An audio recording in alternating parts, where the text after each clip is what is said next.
All right, I am going to try this again. It's my third attempt. The last two ended up close to an hour, so I need to figure out how to make this more concise. This video is another in a series that I have done regarding the Camp Grayling expansion proposal. This one is pointing out some of the contradictions we have seen at the various public meetings. Usually the DNR representative, Tom Barnes, and the National Guard representative, Colonel Scott Myers, are in attendance, and the public asks questions and they answer. Answers have not stayed consistent. So for anyone who doesn't know already, Camp Grayling is the largest National Guard training facility in the country. They have more land than any other National Guard training facility. They have 148,000 acres already. At 230 square miles, that is larger than the city of Chicago. They want to add another 162,000 acres of public state land, and this would put their footprint at about 480 square miles, almost the size of the city of Los Angeles. So very large, a lot of public land that would be leased for military training.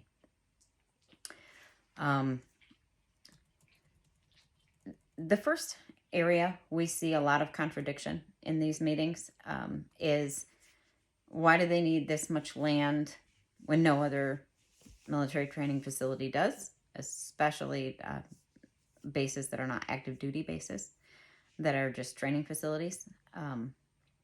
Many of the reasons given have evolved over time. So originally it was listed that they needed it for cyber warfare, electronic warfare, firefighter aircraft training at a new runway they want to install, unmanned aerial systems, counter UAS, so flying drones, taking down drones, trying to hijack a drone and return it to where it came from,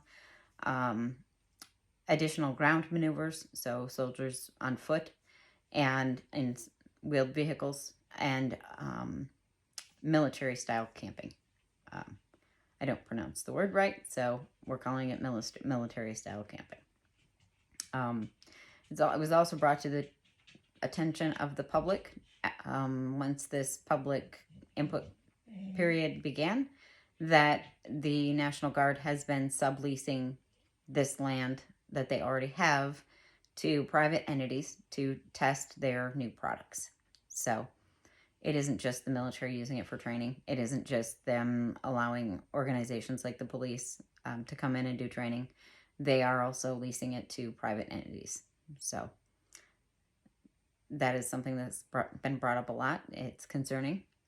These would be new products that aren't fully tested, and we don't know what the true impact of using them would be.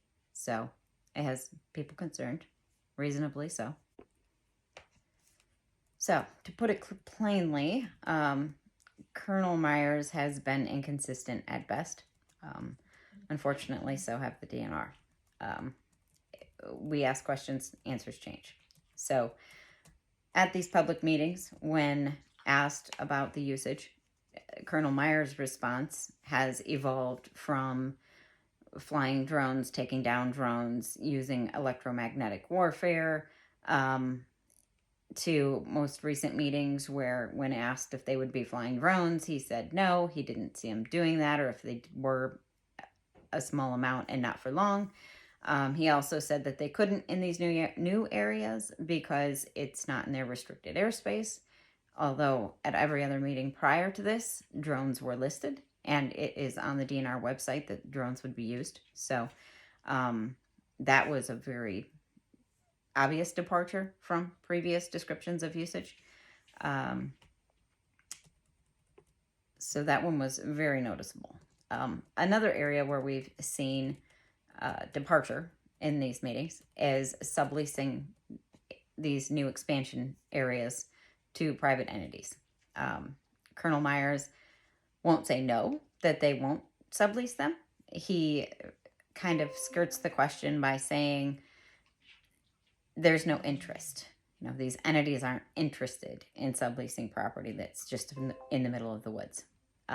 He will not outright say they won't, but he also has stated in interviews with media he won't rule it out. Now, at the same time that he is trying to downplay the likelihood of subleasing this new public land they want to private entities, we have military generals above him saying that this expansion would open up new opportunities for these private entities and industry partners, as they call them, to come in and test their products. So we don't know what that means. We don't know what kind of products they'd be testing. We don't know the impact on the environment of those. And we're seeing a large inconsistency in the message coming from the military on their intention for this expansion. So that is one area of concern. The why of why they want it.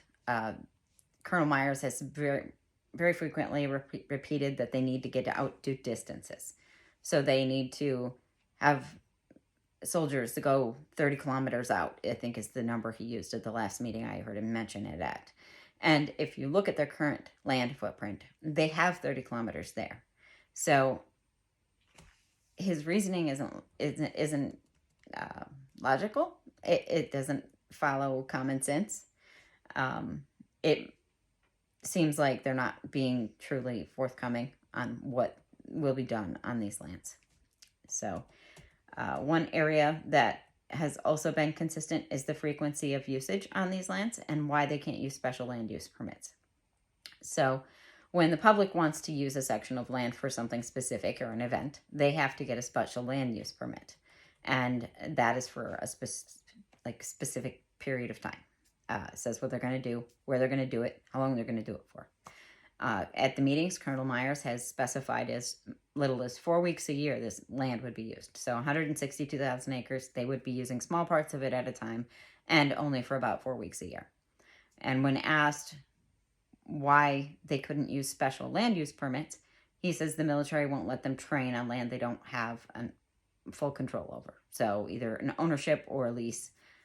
Yet at the same time this summer, there were 8 or 9 rafts full of fully armed soldiers floating down the Manistee River, and that river is not in their current training lands.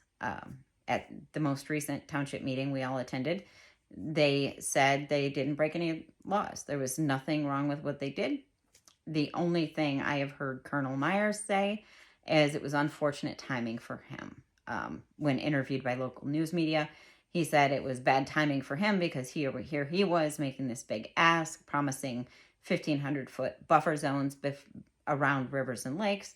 And here at the same time, we have soldiers floating down rivers that aren't even in their training lands. So there's a contradiction there. Either they broke the rules and were in land that wasn't in their training lands and they should be reprimanded in some way, or they're not being totally honest about why they want to have an ownership stake in this land. In some of the other areas, they have blocked access to the public at times when they want to. If they deem their training too dangerous to have public in the area, they say they won't do this on the new expansion areas. But I'm skeptical that they're not going to do it eventually. So the why they need leases instead of special land use permits like the civilians doesn't make sense. It can't be both ways. So when you look at the Department of Military Veterans Affairs for Michigan, their strategic plan, it outlines the goals of the Michigan National Guard to make Michigan the premier all-domain, all-season training facility for all the military branches in the country. So they want them all to come here. They want them all to come here and train. They want to be the go-to facility. I think in the DMVA strategic plan, it called it a director's pick. I'm sure that means something to military people. I'm a civilian. It just sounds like they want to be the premier location. And this expansion seems to be a piece of that. Another issue I see with these descriptions of how the land will be used is Colonel Myers describes it like camping. No different than civilian use is what he says. They want to use it alongside the public, just like the public uses it, and their impact wouldn't be any different than ours. And when asked questions about what they would be doing, it has varied. So in some meetings, they're just got some soldiers out camping on tents, hiking through the woods. And then later in other meetings, when asked very explicit questions, it has come out that these are going to be groups of up to 80 soldiers at a time. 40 was the number mentioned in the most recent meeting, but I've heard as many as 80 and as few as 6 or 7. So it's a wide range. They will be fully dressed in uniform, carrying their weapons. They will be firing blank rounds. They will be bringing military side-by-sides, Humvees, whatever they need to haul their cargo, because if you have anywhere from 40 to 80 men out here, or soldiers out here at a time, you're going to need camping gear, food, antennas if they're doing cyber warfare or electronic warfare equipment, all of their supplies. So you can't haul all of that on a military side-by-side. So you're going to have groups of, 10 to 20 vehicles at a time out here. They're going to put up their big little tent cities. They have acknowledged, when asked very point blank yes or no, that they may be using concertina wire, which is, I'm a civilian, to me it looks like a giant slinky of barbed wire, 3 feet around, round spools of barbed wire that they string out around their camps. So this is not camping like civilians. This is not the same impact a civilian camping site would have. They're planning to bring out porta-johns. So the perception isn't even like civilian camping. There is a high risk of accidental pollution. They're going to be out in areas with blue ribbon trout streams, freshwater lakes, a lot of wetlands, pristine forest that is pretty much undisturbed. And it's a risk to have them out there. We don't know the impact of their electromagnetic warfare on wildlife or humans. There have been studies that have come out that talk about it having very negative impacts on the health of wildlife and humans, also disturbing the migration patterns, habitat, environment, just not good.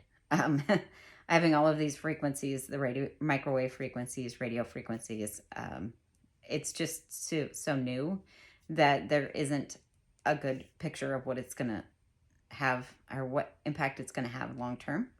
And so to describe it as a harmless camping trip, I think that's very misleading. And the fact that we had to very explicitly ask, are you going to be firing blanks? Because Colonel Myers keeps saying there will be no live fire on these new expansion lands. Well, blanks might not have a projectile, but they still have explosive ignition material. They're still very loud. They are not like civilian camping. And he compares it to hunting. Well, if somebody's out hunting, they're shooting a couple of rounds at a time. I think our max is 6 we can have in a clip. And this is big groups with belt-fed, guns that are nowhere near comparison to civilian camping or hunting. So this is a huge contradiction in how the land will be used and what the impact will be on the land. I would imagine 2 tracks becoming, like a 2-lane highway eventually if they continued to use it as they've described. So when I think about this and the impact, in my mind, it not only will have negative impact on wildlife, I think it will have negative impact on our recreational tourism. So not just the local people being allowed to use it, but people traveling here to use the land and be on the rivers in peaceful nature, on the lakes in peaceful nature. All of this activity from these camps and the blank round firing and the drone usage and anything else that goes along with the cyber warfare and the electronic warfare or it's going to reduce our ability to enjoy it the way that we do now, and it could have a long-term effect. So, I wonder sometimes when I listen to them speaking, and I say them because there are several military representatives that are really pushing for this expansion. I mean, they're pushing hard. And they talk about how the impact is so minimal, we shouldn't even be concerned. It should just be approved and permitted, and no questions should be asked. Well, I think they've been in the military a little too long to look at it from a civilian perspective. So when you spend your entire life in the military and it's ingrained in you that the mission is, first, all the over everything else, mission first, and everything else is secondary. Yeah, environmental impact might not be as big of a concern to you, but to civilians, that pristine forest and fresh water and just natural environment is a priority. We live here because of that. People come here and recreate because of that. And I think because they're so ingrained in the military life, all of these things are just another day at the office to them. And so they don't see it the way we do. And that's a problem. That is where the DNR is supposed to come in and represent us. Unfortunately, we haven't seen that happen. So we're hoping it will. Hasn't yet.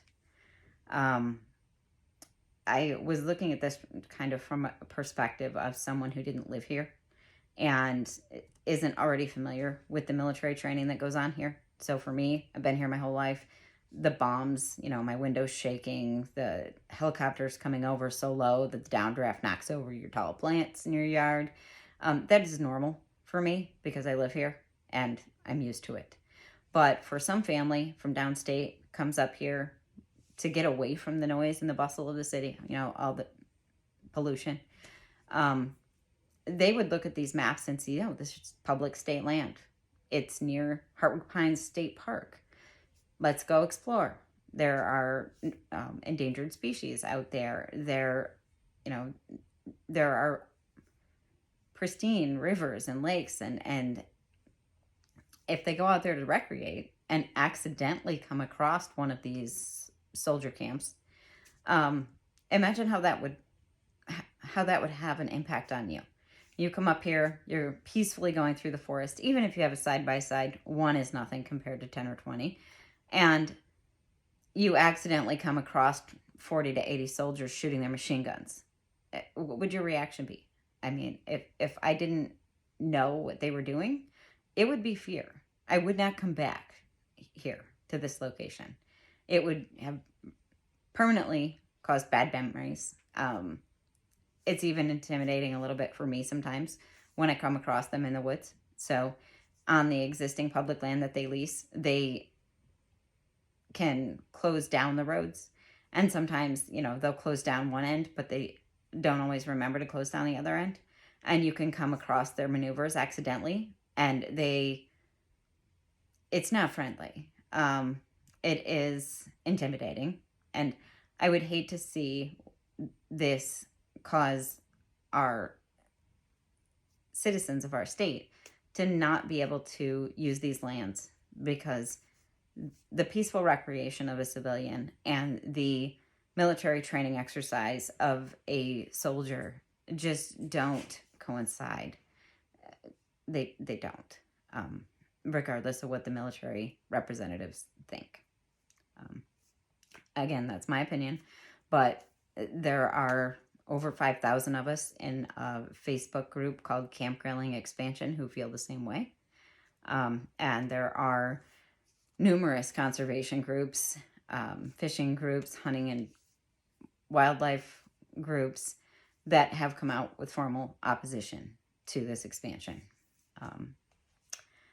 Another thing that we have some contradictions on is that the perception that the military has been good neighbors to us. Currently, the area that the military base is in Grayling, Michigan, they have caused significant PFAS contamination. So watersheds are contaminated. 3 of their sites have significant contamination. Public water wells have been contaminated, and people can no longer drink their water. There are a significant number that haven't been connected to the city water systems, and they have to get water filters from the health department on a regular basis. And there's no long-term solution to this yet. PFAS is a forever chemical. There's currently no way to remove it. Causes numerous health issues. It can cause, there's a whole list, but autoimmune diseases, some cancers, thyroid issues, infertility, birth defects, the list is long. And this is still new. It was discovered in 2017.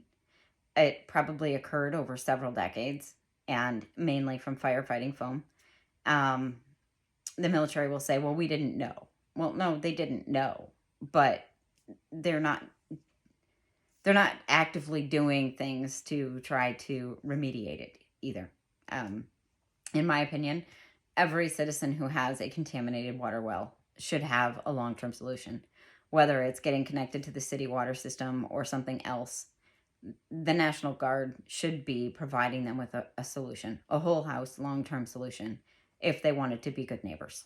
And as recently as July of this year, they received a notice that they were in violation for the levels of PFAS contamination coming from Camp Grayling's runoff water. And that was from the Michigan Department of Great Lakes Environment and Energy. So as recent as July of 2022, they're receiving contamination notices, yet they want to say they're good neighbors. I don't feel that they are. Another area that they have that has been brought out in the spotlight by this public comment session or period is the military waste that's left on lands. Local residents have posted pictures and videos of concertina wire left out in the public lands, where pets and wildlife have been injured by getting tangled up in it. There have been numerous posts of photos just from this summer's exercises of spent shells, the clips that the shells are on, general waste, litter, camping remnants.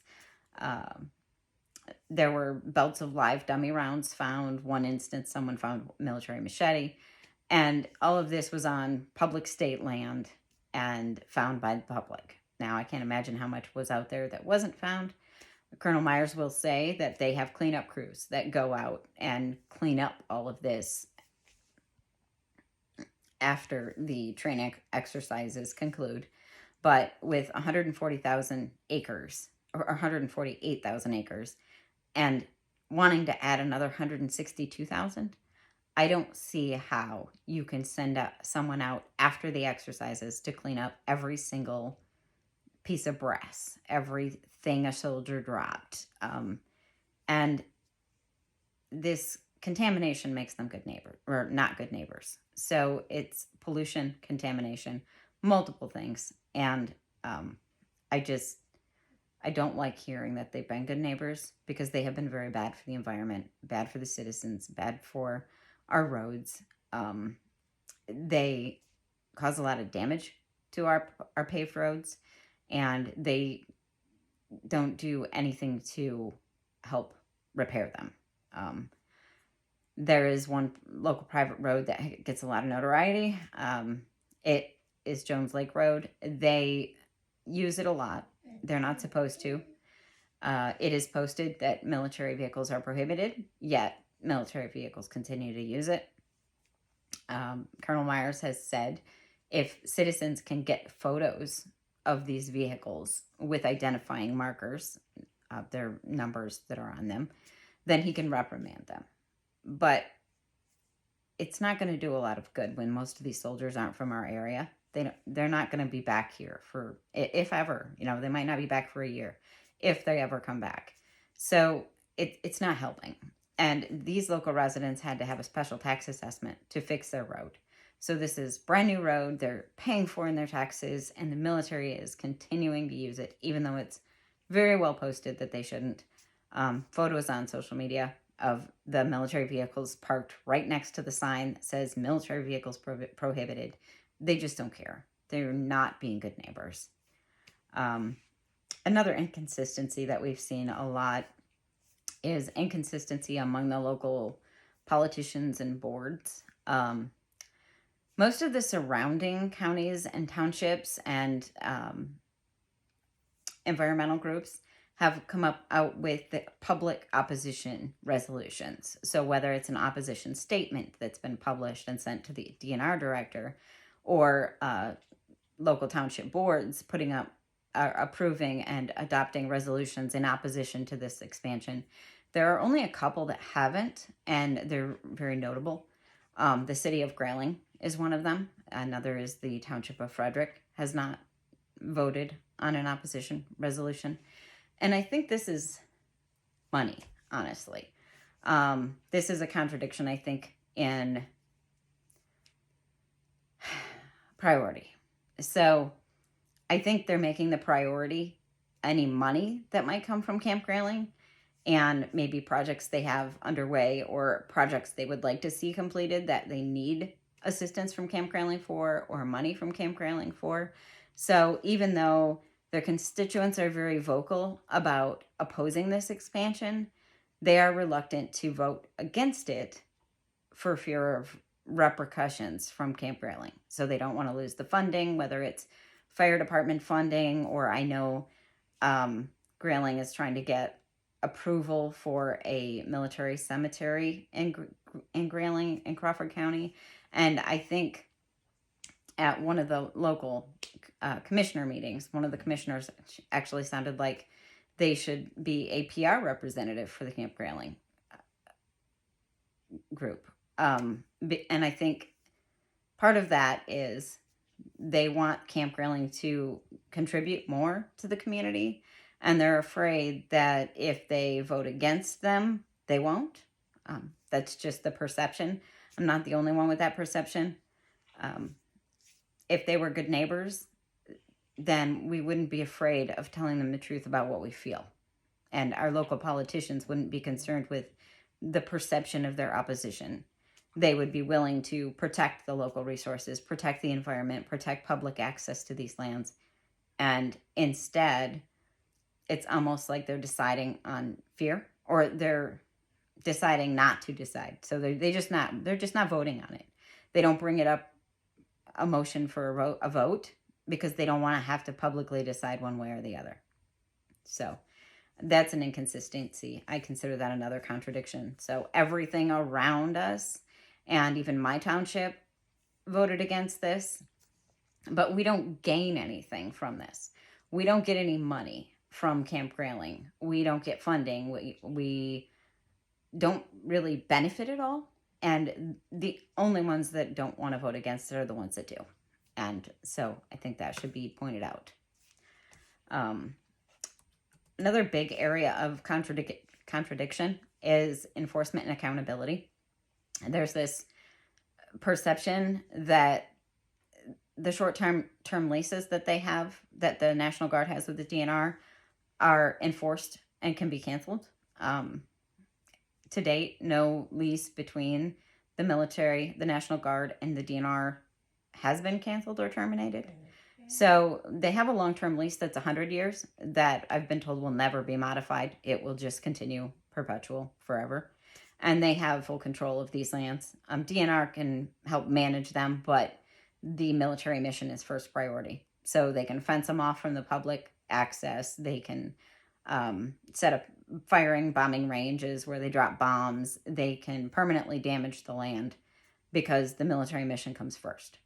And then there is what they call a short-term lease, which is 20 years. Now, even these short-term leases are becoming perpetual leases. So once they hit the 20-year mark, they're just renewed. So they've never terminated one.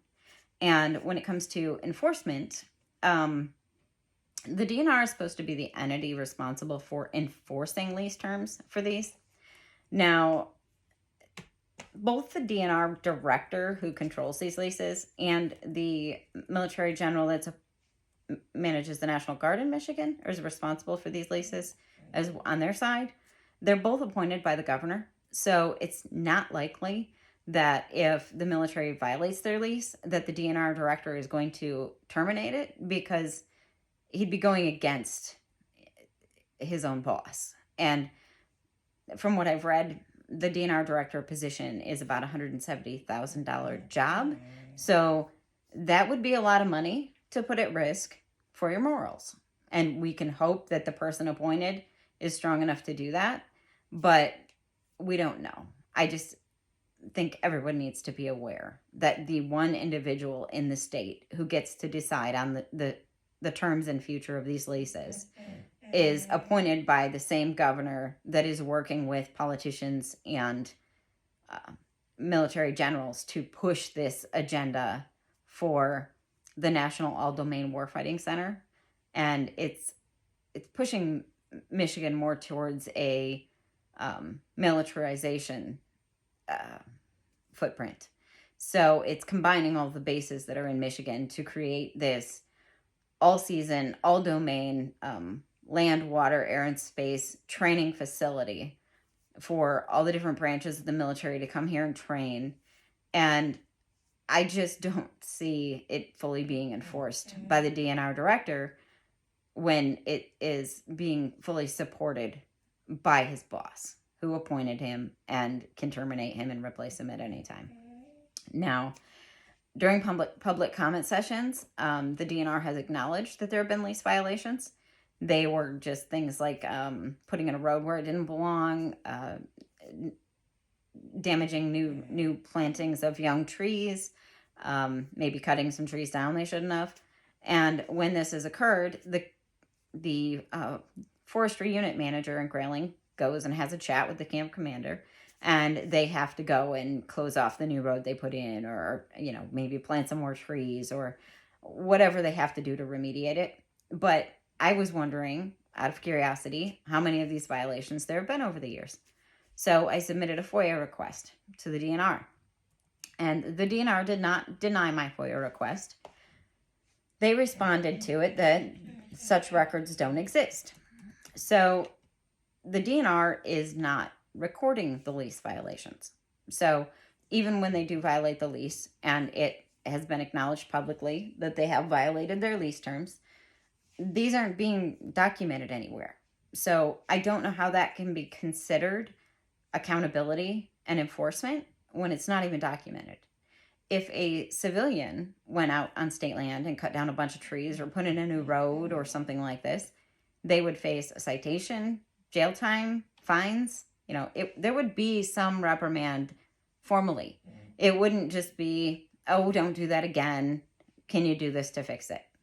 And I don't trust that the terms that are being agreed to publicly for this proposal are going to be enforced. Even if they're included in the draft version of the lease, if this proposal moves forward, I'm not confident, and I don't believe that they're going to be enforced. And it was acknowledged at one of the recent meetings that at any time, the DNR director can change these leases. So if the DNR director wants to add restrictions, he can add restrictions. If the DNR director wants to change usage descriptions because the military wants to use them for something else, that can be done as well. That does not require public comment. So we could go through this whole couple year long process of reviewing land, drafting lease language, getting public input and comment to finalize a lease, and then as soon as the public comment all dies down and it's all approved, the camp commander can come in and say, oh, we found technology has changed again, and now we need this, and we'd like to just add this to the existing lease. The DNR director could approve that and not notify the public. And so it's very misleading that the public actually has a say in this. It's pretty much just what the DNR wants to let the National Guard do. And they don't document it when they don't follow the terms. There's just no enforcement or accountability. There is a significant double standard. And it just is not fair to the civilians when this is state public land. You know, the DNR's mission is to protect and make sure the land and resources are available for future generations. This leasing to the military for training does not fit in that mission anywhere. It has even been questioned if they have the legal right to do that. And that's not my place. I'm not an attorney. I'm hoping there are attorneys looking at it. But I need to be able to tell my children and grandchildren I did whatever I could to prevent this. Right now, we have all of the issues coming from the PFAS contamination. And 40 years from now, I don't want my grandchildren and children having negative health impacts or missing wildlife in the woods because the electronic warfare they want to train on out here damaged their health or destroyed our wildlife populations, or they had an accidental spill of something and contaminated the Assawa River, and now the trout population is decimated, and we've lost that valuable resource that took 100 years to restore after the logging days and overfishing. So I would encourage anybody watching this to go to the Camp Grayling expansion Facebook group, go to 230isenough.com, read the articles from D-Business Magazine of the military bragging about how much land they have available for people to come and play. This was without the expansion. So if you read these articles, it's factual, it's quotes. These are quotes from the military members who are pushing this expansion. There is a joint land use study available that's public. You can read about the military and how they want to expand. There are some environmental impact studies. There is the DMVA strategic plan that shows what they want to do within the next 5, 10, 15 years with the land here. These are all facts. My perception of things, yes, is my opinion, but it is based on all the meetings I've attended. I have recorded as many as possible and put them on this YouTube channel so other people could hear from that for themselves. It's not just me saying that there have been inconsistencies and contradictions. It's fact that there are inconsistencies and contradictions. Even my 10-year-old son pointed out when we walked out of the second meeting we attended, Mom, that's not what they said last time. And I want everyone to be aware that if you attended one meeting, you heard one side of their story. It is still evolving, still changing, and I have not heard a consistent message from one meeting to the next. So question it, please. Our country wasn't founded on people who blindly followed their government and believed everything they were told. I question everything. I look at logic and common sense and what makes sense. And with all of the contamination and damage that has been done on the land the National Guard already leases from the DNR here, giving them another 162,000 acres to potentially damage does not make any logical sense. It just doesn't. So share, please.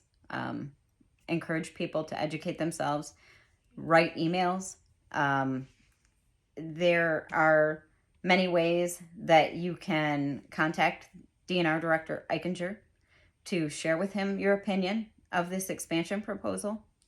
And the easiest is emailing dnr-camp-grayling@michigan.gov. If you go online and you Google Michigan DNR Camp Grayling, you will find the DNR's webpage. If you add the word map to that, so search Google for Michigan DNR Camp Grayling map, you should find a link to an interactive web viewer map, and you can zoom in on specific areas, click on the different expansion proposal areas. It'll describe to you what their intended use is, and you can click on different areas and put in public comments. It is not very user-friendly. If you're going to use it, I would suggest using a computer.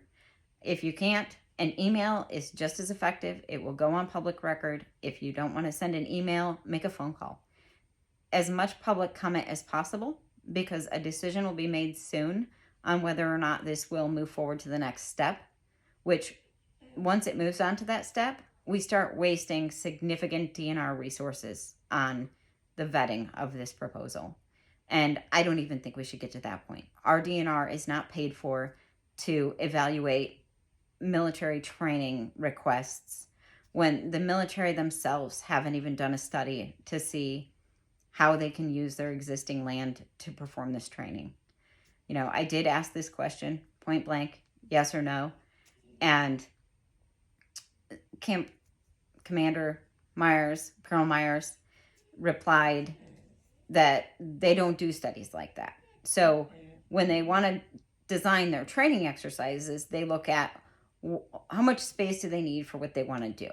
And if they want to play military hide and seek on a big area, they don't want to do it on the land they already have, because they might have to redesign how they have their current training set up.